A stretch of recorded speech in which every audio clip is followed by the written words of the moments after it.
Flori i verdh, por me fush jeshile, me emrin John Mayer, këngëtarin e famshëm.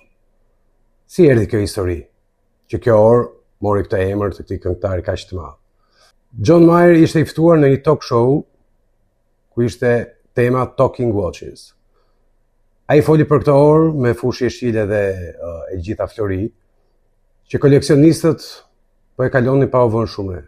A colored dial. I just went, how does nobody notice this? I enjoy looking past the hype and going, wait a minute, that is empirically really special. Mbas atij episodi, të gjithë njerëzit filluan ta shifnin Daytona e verdh me fushë jeshile ndryshe. Është një nga rastet më unikale dhe më të veçanta që në fakt ora mori emrin e një të apasionuari.